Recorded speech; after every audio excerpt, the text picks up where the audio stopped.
Tudo bem com vocês? Bora fazer aí uma revisão de língua portuguesa? Vamos? Então, acompanhando a nossa apostila principal, nós falamos no primeiro capítulo sobre os contos de aventura, lembra? Sobre os contos de piratas. E no segundo capítulo nós falamos sobre os poemas, certo? Então vamos começar com os contos. Os contos, pessoal, são histórias que contam alguma coisa, certo? Os contos de aventura têm muita ação e tem personagens, né? Esses personagens conversam entre si, eles têm diálogos. Então, contos de aventura, os contos são histórias que contam alguma coisa.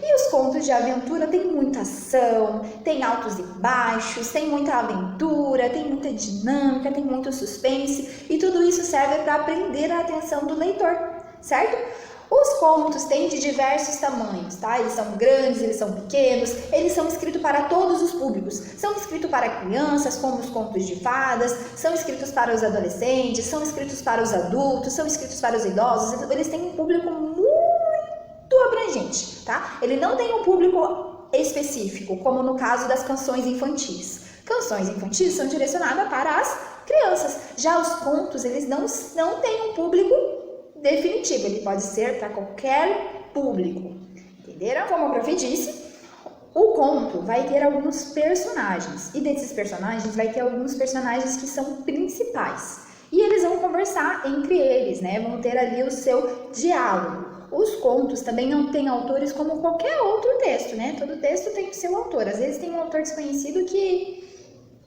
escreveu o texto, acabou dando para outra pessoa e daí não se sabe quem escreveu o texto, mas normalmente um texto sempre tem um autor, assim como uma música, assim como um filme, né? Os textos também, tá? E o conto, ele também tem título, tá? Tem título, começo, meio e fim. Se for de aventura, deve ter muita ação e muita aventura, tá bom? Agora, vamos falar sobre o poema, que foi o assunto do segundo capítulo que a gente estudou esse trimestre. O poema, pessoal, também são tristes. Os poemas também são textos escritos por autores, né? Os autores também escrevem textos, os poetas e os poetisas. E esses poemas também são direcionados para qualquer idade. Tem poemas infantil, tem poema de adulto, tem poema de gente mais velha, né? Tem poema para todos os públicos, tem poema para todas as idades. Os poemas, eles podem ter características visuais, características sonoras e características reflexivas, tá? Agora a prof vai explicar cada uma delas. A característica visual, pessoal, é quando o poema traz, além de seus versos, ele traz as suas palavras ou as suas letras posicionadas no texto de uma forma que apareça ser alguma coisa, de uma forma que pareça ser alguma coisa. Quem lembra o poema Pássaro em Vertical, que foi o poema que a gente estudou lá no capítulo de português? Lembra que estava falando que o pássaro estava voando pelo céu, de repente se escutou um pou e o pássaro caiu. Quando o pássaro caiu, as letras eram posicionadas assim, uma embaixo da outra, né? Representando a vertical, que o pássaro estava caindo. Então, esse posicionamento das letras ajudou o leitor a entender que o pássaro estava caindo. Então, as características visuais servem para isso, servem para ajudar o leitor a entender o que está se passando no texto, tá? É aí uma qualidade que um poema pode trazer, ok? A característica sonora agora, pessoal. Uma característica sonora que muitos poemas apresentam, por exemplo, são as rimas. Mas, prof, todo poema precisa ter rima? Não, nem todo poema precisa ter rima, não é uma regra. Porém, os poemas que têm já trazem consigo uma característica sonora, porque rima é quando uma palavra combina com a outra, né? Tem um som parecido. E também tem alguns poemas que são canções. Essa é uma outra característica sonora, tá? Então, característica sonora representada por rimas, ritmos, né? Até mesmo canções. E a última característica agora, a característica reflexiva.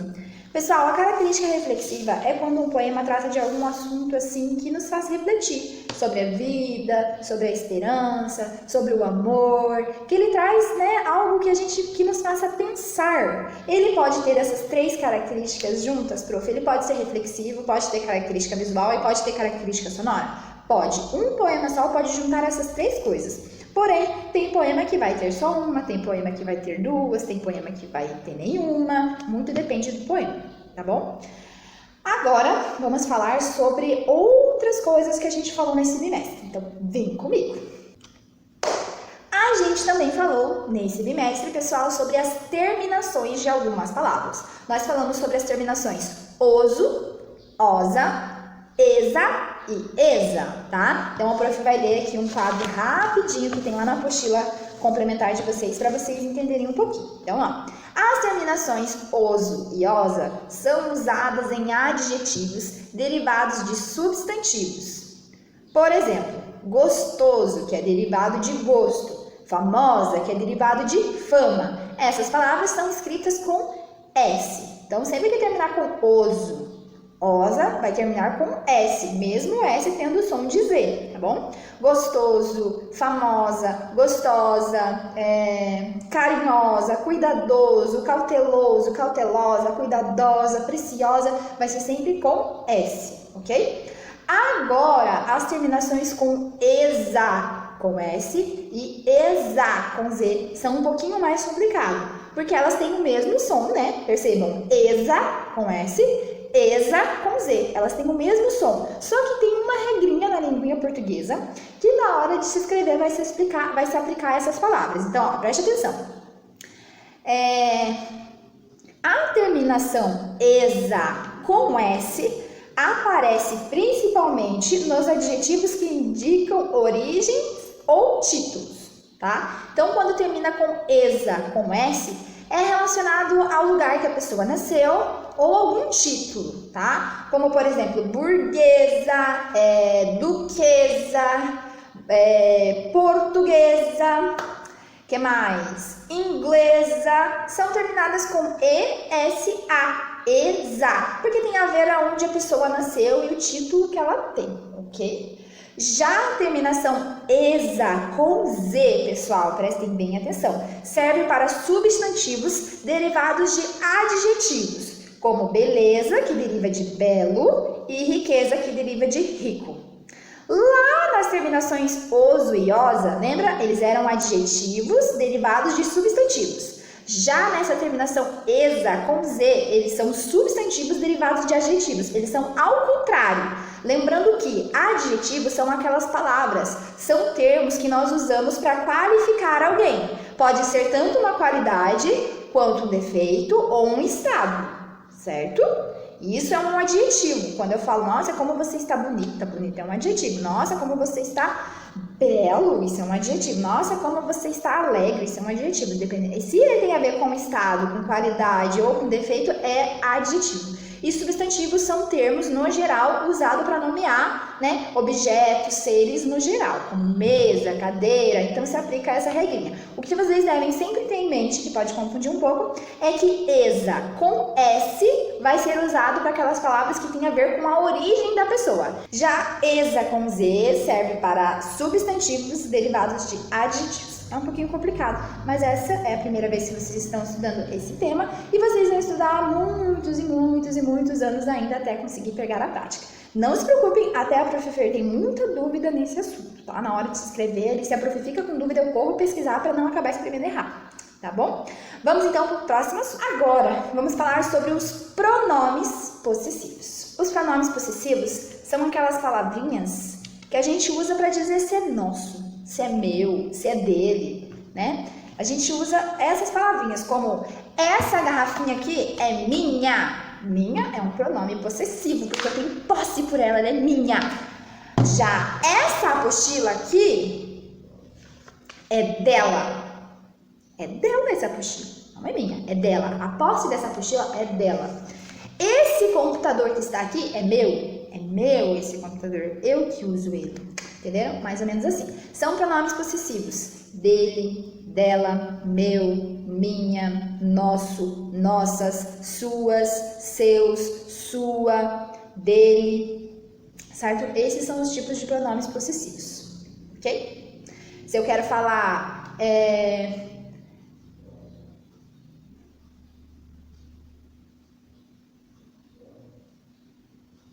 por exemplo, elas são as suas primas? Elas são suas primas? Eu estou perguntando se você conhece elas, se elas são suas primas. Não é dela, nem dele, nem minha, se elas são suas primas. Ou se eu perguntar assim, essa cadeira é dele? Estou perguntando, não é minha, não é sua, é dele, tá? Tem a ver com posse. Tudo que tem a ver com posse, as palavrinhas que tem a ver com posse vai ser pronome possessivo, ok? Nós também falamos sobre um conteúdo muito fácil, eu achei fácil, né? Surge algumas dúvidas? Surge, mas ele é um pouquinho mais leve, não tem tantas regrinhas assim, que são o uso das letras G e J nas palavras, como gelo, jiboia, jacaré, janela. Como vocês sabem, a letra G e a letra J têm quase o mesmo som, né? Então, por isso que pode haver alguma dúvida na hora de se escrever algumas palavras. Mas, quanto a isso, é tranquilo, acredito, para vocês, né? Então, tranquilo. Nós também falamos sobre as pontuações. Nós falamos sobre o ponto interrogativo, que é o ponto de interrogação, o ponto de pergunta. Nós falamos sobre a exclamação, o ponto de exclamação, que é o ponto de surpresa, o ponto de grito. Nós também falamos sobre o ponto final, que é usado em afirmações. Eu sou professora, estou afirmando que eu sou professora, né? Então, eu usaria o ponto final. Ou falas comuns, né? Você precisa pontuar, coloca lá um ponto final. E nós também falamos sobre a vírgula, né? Esses 4 pontos. Ponto de interrogação, ponto de exclamação, ponto final e vírgula. Vírgula é usada para fazer uma pausa na frase, né? Por exemplo, agora, vírgula é usada para fazer uma pausa na frase. Respirei, né? Então, assim, a gente fala e a gente precisa de pausas. E vírgula também serve para separar algumas palavras. Por exemplo, eu gosto das cores azul, branco e verde. Se eu fosse escrever isso, em cada cor que eu falei, deveria ter uma vírgula. Eu gosto da cor azul, vírgula, branco e verde. Se tivesse mais uma cor, eu precisaria de mais uma vírgula. Eu gosto das cores azul, vírgula, branco, vírgula, verde e roxo, por exemplo, tá? Quando você vai falar muitas palavras no meio da frase, você também usa ela para separar, tá bom? Nós também falamos sobre o bilhete. Bilhete é um pequeno texto, ele é um pequeno texto que contém alguma informação. Nele você coloca para quem é que vai receber esse bilhete em cima e embaixo quem escreveu, que se vier você que escreveu, vai colocar o seu nome. Mas, resumindo, ele é um texto pequeno que possui alguma informação, tá bom? Para fechar, pessoal, a gente também falou, não nesse bimestre, mas no bimestre passado, sobre os pronomes pessoais e a prof gostaria de retomar aqui. Os pronomes pessoais, diferente dos pronomes possessivos, são aqueles que têm a ver conosco. Então, por exemplo, assim, se eu tenho a frase, a professora faltou na aula hoje, e eu vou transferir isso com um pronome pessoal, eu vou reescrever ele para um pronome pessoal, quem que é a professora? É ela. Então, eu vou reescrevê-lo, né? Ela faltou a aula hoje porque ela foi ao médico, por exemplo, entendeu? Estou reescrevendo, estou refalando, né? Estou remodulando a frase, passando ela para o pronome pessoal, tá? Então, existem os pronomes pessoais no singular e no plural. Singular é quando tem só um, e plural quando tem mais de um. Então, os pronomes pessoais do singular são eu, tu, ele ou ela. Primeiro, segundo e terceiro. Já os pronomes pessoais no plural são nós, agora já não sou só eu, somos nós, vós e eles ou elas, ok? Os pronomes pessoais, eles são muito usados na nossa língua portuguesa, a gente aprende a falar eles antes mesmo de saber quem são eles e para que eles servem. Então, o pronome pessoal, ele é uma classe da nossa gramática que é usado muito, né? A gente fala muito eles, porém, para se escrever, a gente precisa saber as regrinhas que se aplicam a eles, tá? Isso não vem o caso agora, tá? Vocês só precisam agora conhecer eles, saber que eles são os pronomes pessoais, mas as suas regrinhas, as suas funções, vocês vão conhecer ao longo da sua vida educacional, tá bom? Ao longo da sua vida estudantil, cada coisa no seu tempo, tá bom? Mas por hora vocês precisam saber que os pronomes pessoais, eles são divididos em primeira e segunda e terceira pessoa, tanto no singular quanto no plural, tá? Do singular, eu, tu, ele, ela. E no plural, nós, vós, eles e elas, ok? Pessoal, a nossa revisão de português foi essa. Se ainda assim restou alguma dúvida, procura a Prof. Fer. A Prof. Fer tá aqui para ajudar, tá? Qualquer dúvida, me chama, me procura. Prof, né, quer que vocês vá bem aí nas avaliações, que todos vocês tirem notão nas avaliações e mostrem que apesar da educação agora está sendo, né, EAD, está sendo à distância, ainda assim vocês estão conseguindo realizar tudo em casa, tudo certinho, claro que com muito mais esforço, né, que envolve também a família de vocês, o ambiente que vocês estão, mas vocês sim estão se esforçando, estão se dedicando e estão conseguindo, tá bom? Tchauzinho! Olá, galerinha do terceiro ano! Tudo bem com vocês? A Prof. Fer está muito bem. Nessa videoaula, galera, nós vamos realizar uma revisão de matemática sobre... Então, como vocês sabem, a nossa apostila principal, né, é dividida em 2 capítulos a disciplina, né? Então, o capítulo 5 e o capítulo 6, que foram os capítulos que a gente estudou nesse bimestre de matemática. Então, o tema do capítulo 5 foi multiplicação e o tema do capítulo 6 foi sobre medidas de tempo. Então, agora a gente vai começar a falar sobre o capítulo 5, que foi as multiplicações.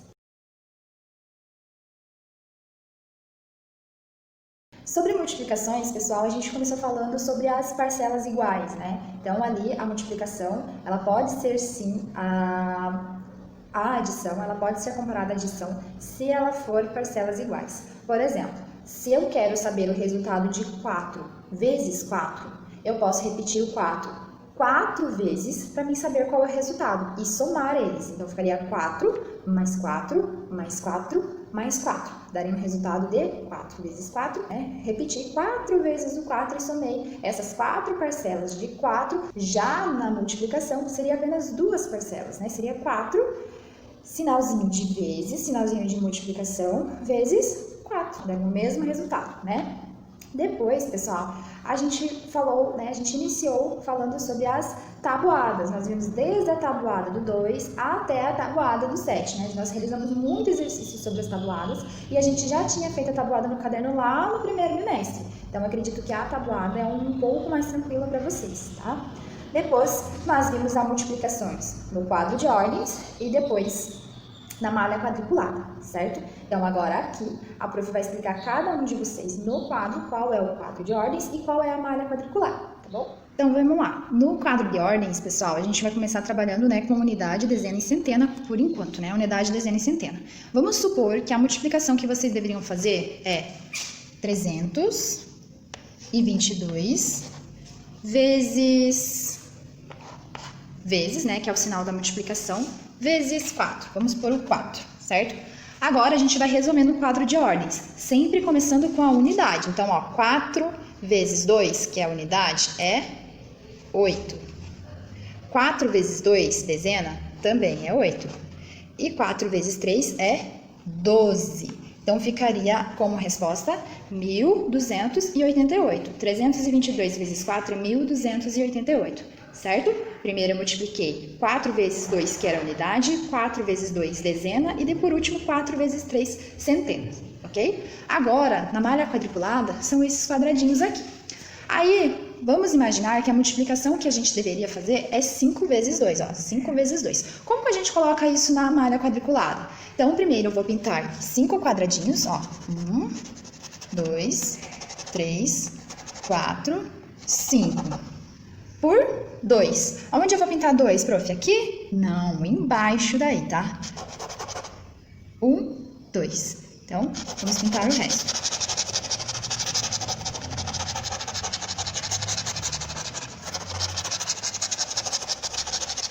Prof, você falou que ia pintar 2 quadradinhos, mas só pintou 1. Sim, só pintei 1, porque aqui já tinha 1. Então, ficou, ó, 1, 2, 3, 4, 5. Representei 5 vezes 2 na tabuada, que dá um total de, vamos contar todos os quadradinhos, 1, 2, 3, 4, 5, 6, 7, 8, 9, 10. Então, quer dizer que 5 vezes 2 é igual a 10. Dá também para representar de outra forma. Por exemplo, nós representamos ali na outra malha quadriculada os 5 aqui, né? 1, 2, 3, 4, 5. Agora, nós vamos representar os 5 para baixo. Vocês vão ver que vai dar o mesmo resultado, ó. 1, 2, 3, 4, 5. E o 2 nós vamos representar aqui, tá? Então, já tem 1, mais 1, 2. E agora eu vou pintar tudo, até o 5 lá embaixo.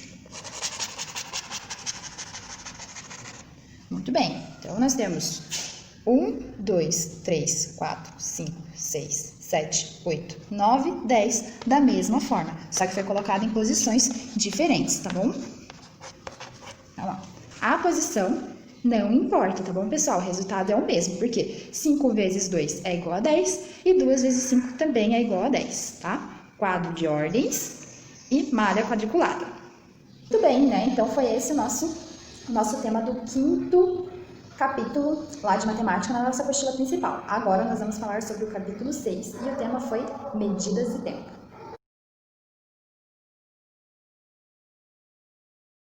Em medidas de tempo, pessoal, a gente trabalhou o relógio e o calendário. Então vamos começar com o relógio, que foi o primeiro tema que a gente estudou.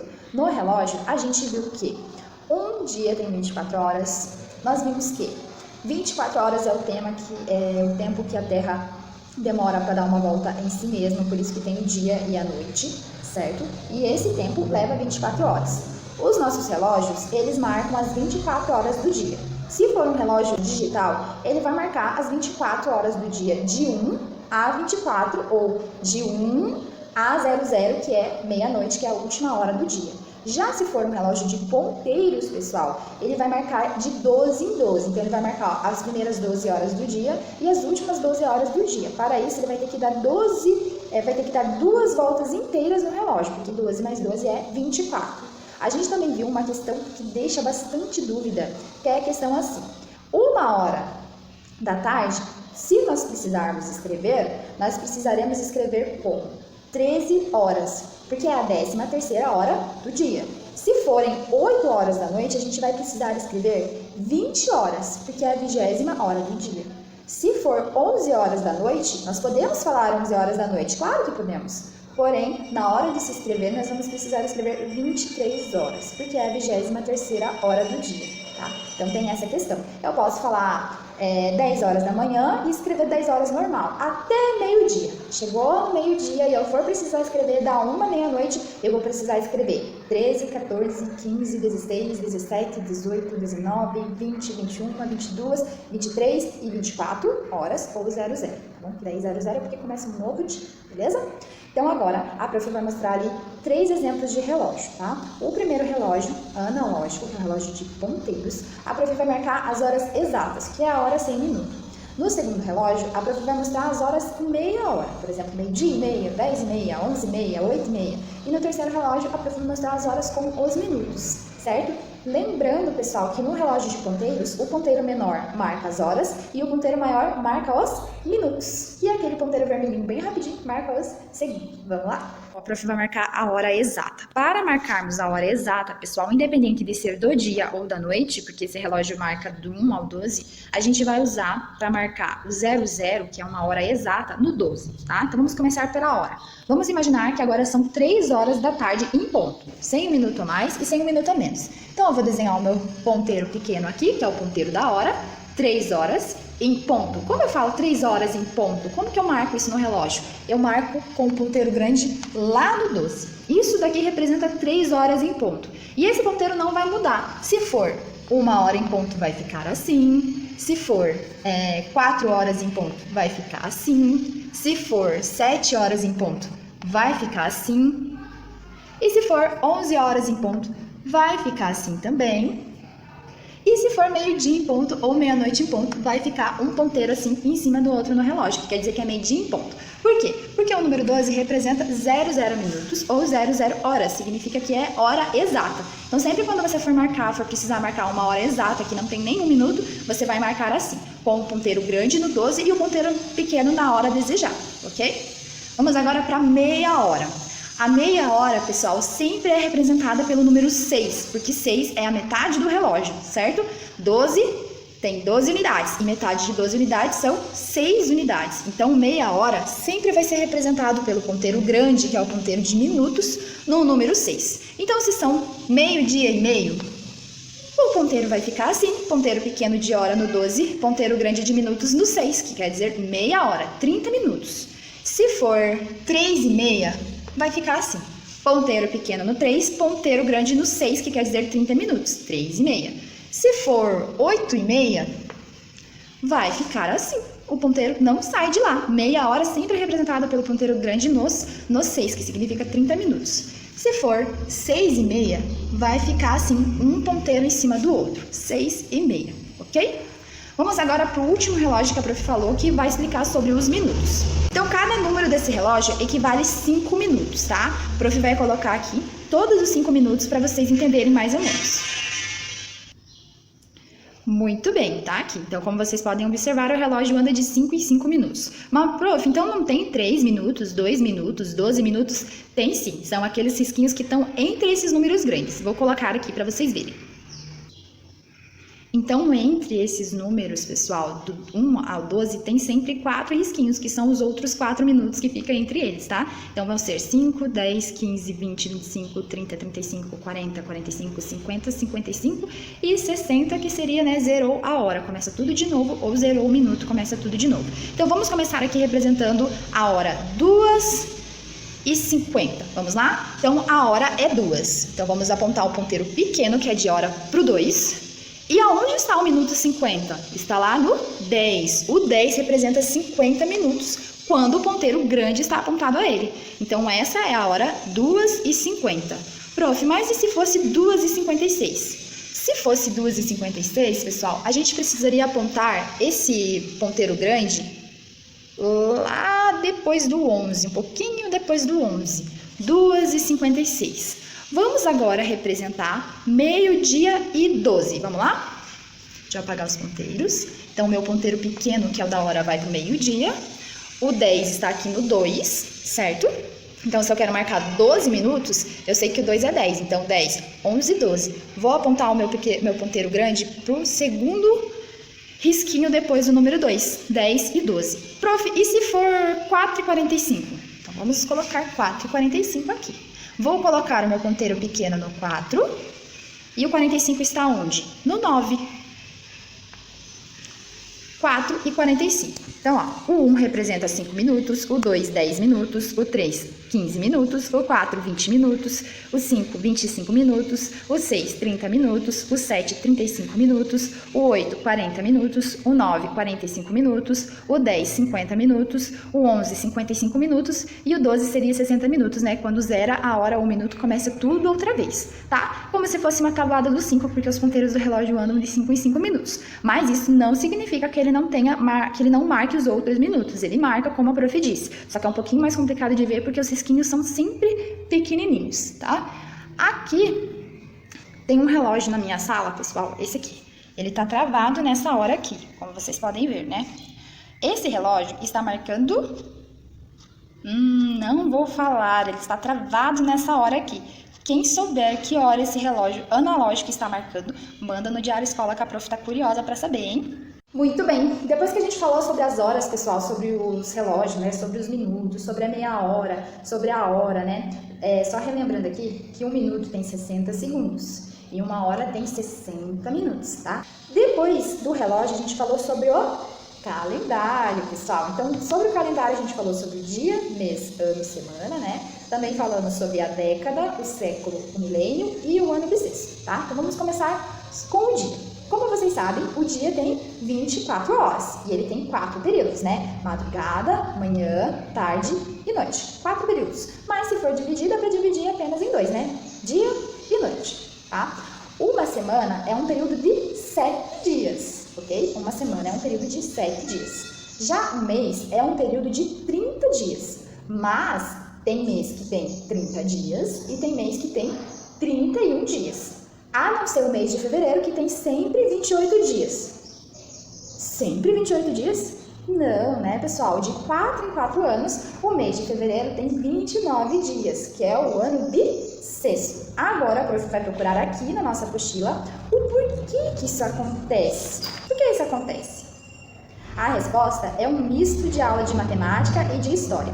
O ano é o tempo que demora para a Terra dar uma volta em torno do Sol, 365 dias, e aproximadamente 6 horas. Mas como você pode perceber, no calendário os anos têm 365 dias exatos, e não 365 dias e 6 horas. Essas horas são acumuladas, e a cada 4 anos acumulam 24 horas, isso é um dia. Então, né, todo ano tem, né, 365 dias e 6 horas. Mas essas horas, né, elas não são contadas todo ano. Por quê? Ninguém espera lá da meia-noite na virada do ano, ninguém espera 6 horas para gritar Réveillon, né? Todo mundo já sai logo gritando quando dá meia-noite. Então essas horas elas vão se acumulando com o passar do tempo e quando junta 4 anos, a gente tem um dia. Por quê?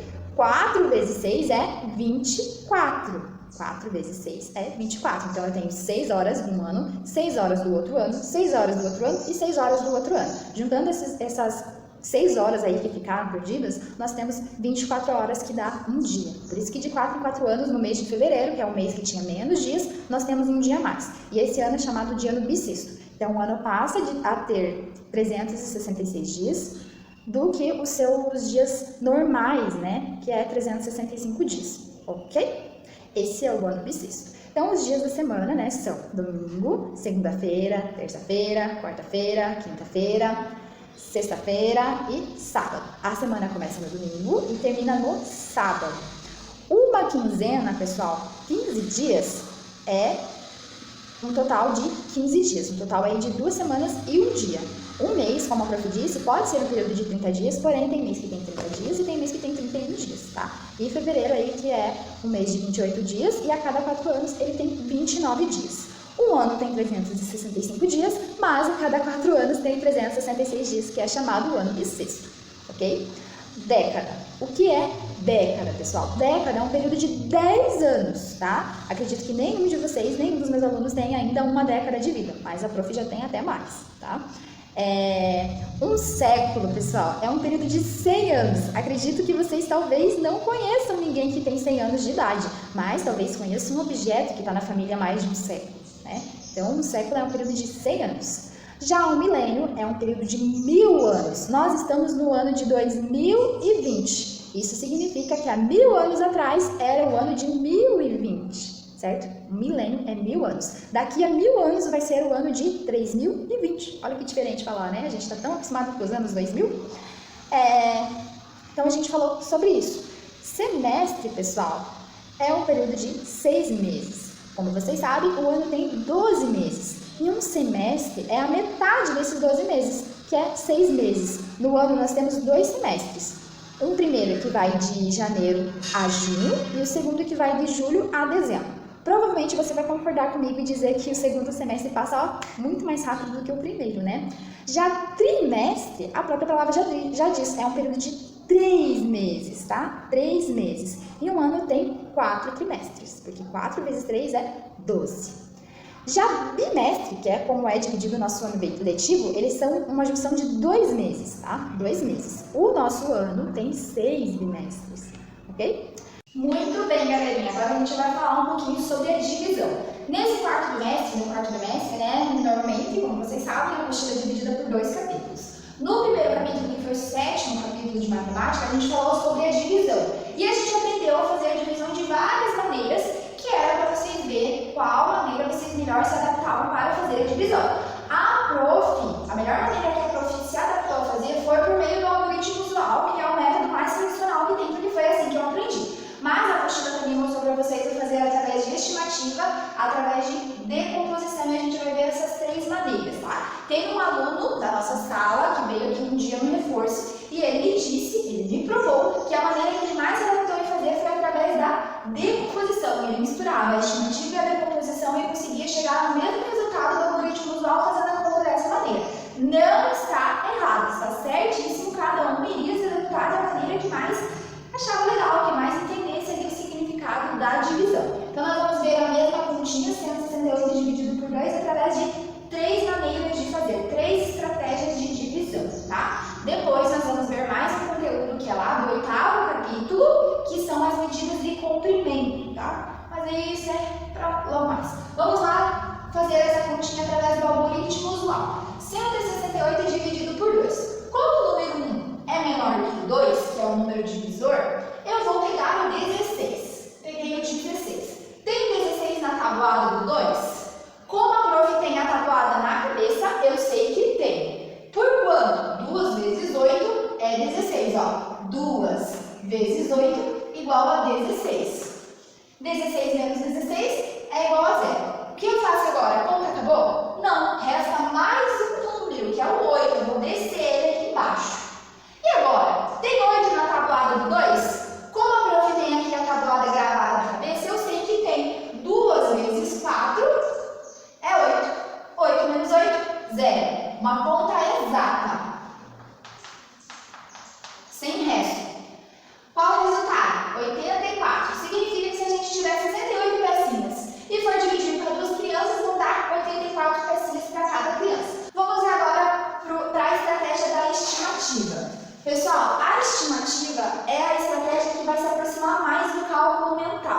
Então, para você conseguir realizar uma divisão através da estimativa, você vai precisar aí, pelo menos ter uma boa tabuada na sua cabeça e ter um cálculo mental bem rápido. Normalmente a gente tem cálculo mental de números pequenos, né? Como 8 mais 4, 12, 10 mais 2, 12, 15 mais 15, 30. Mas se tratando de uma conta que nem aqui, divisão com centena, daí você precisa ter um cálculo mental mais rápido. A prova vai dar um exemplo aqui, mas tem várias outras maneiras de fazer. Tudo isso vai depender do seu entendimento. Você pode pegar esse número 168 e estimar diversas vezes.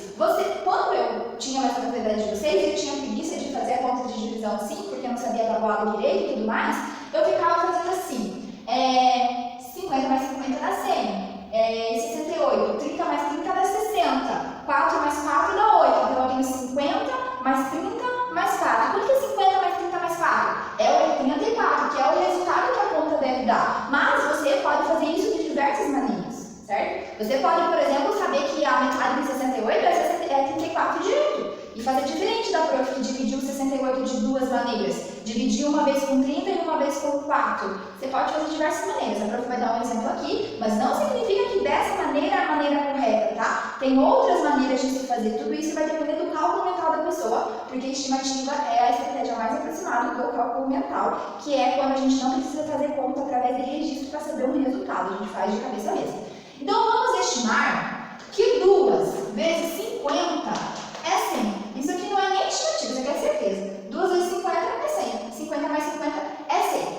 Vamos estimar, como a prof disse, que 2 vezes 30 é 60. Ó, já temos o 100 e já temos o 60.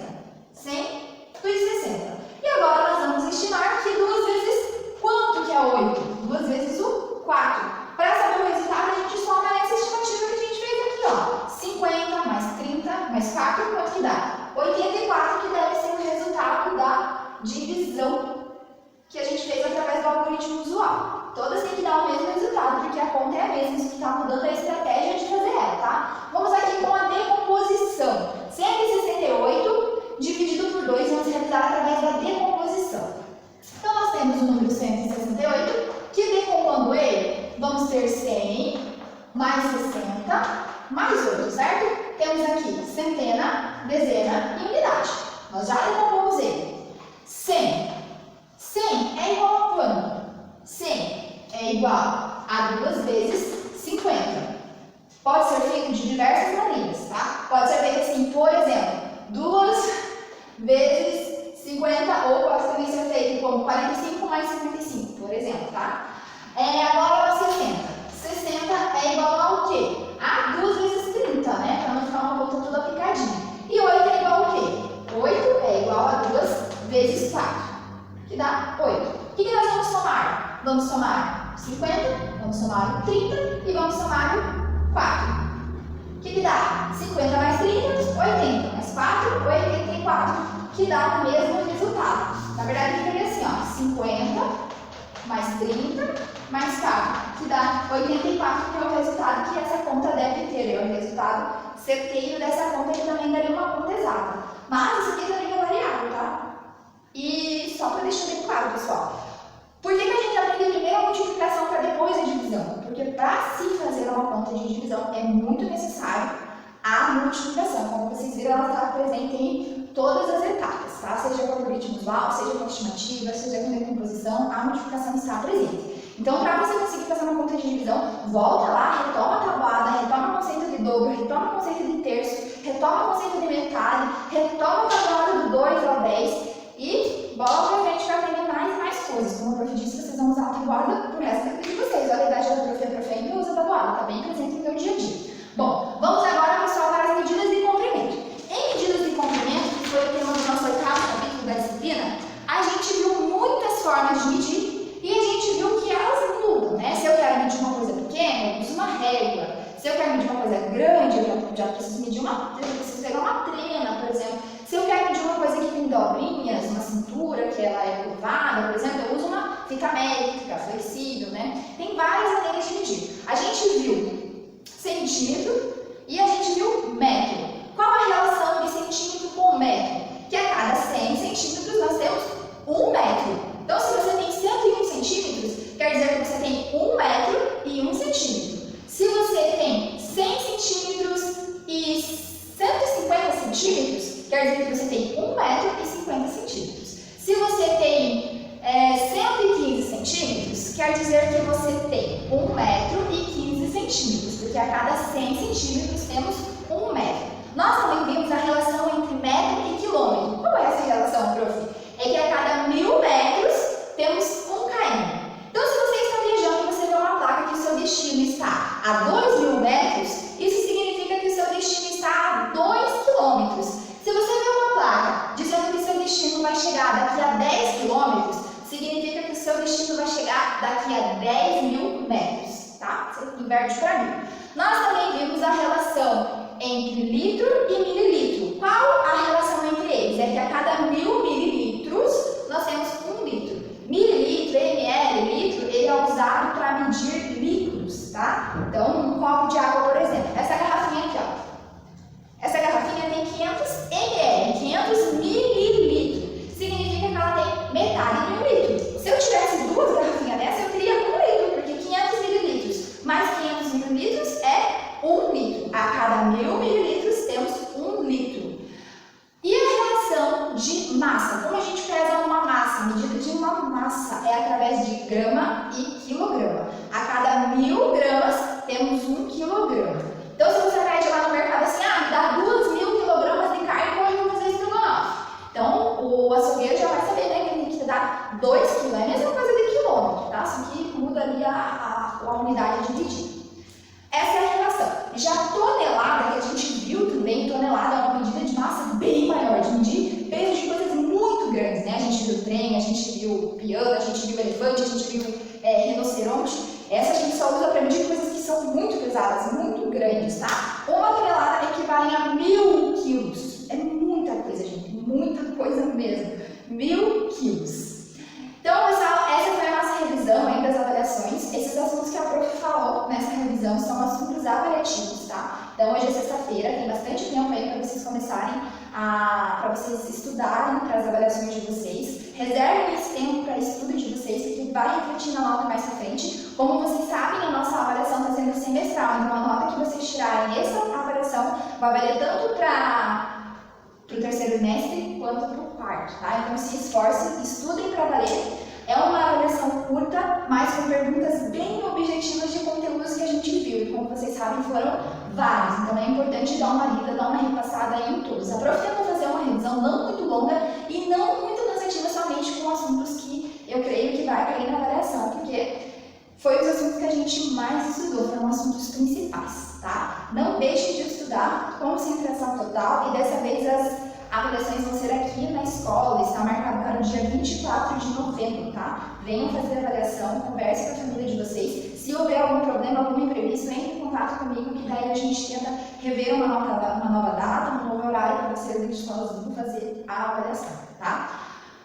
Vai ficando por aqui. Segunda-feira temos mais uma revisão, tá? Só que daí vão ser das outras matérias, História, Geografia, Ciências e Arte. E fiquem ligadinhos aí para a próxima revisão. Deixem esse final de semana para estudar português e matemática, para na segunda-feira aí só ver a avaliação, a revisão das outras disciplinas, tá? Tchauzinho!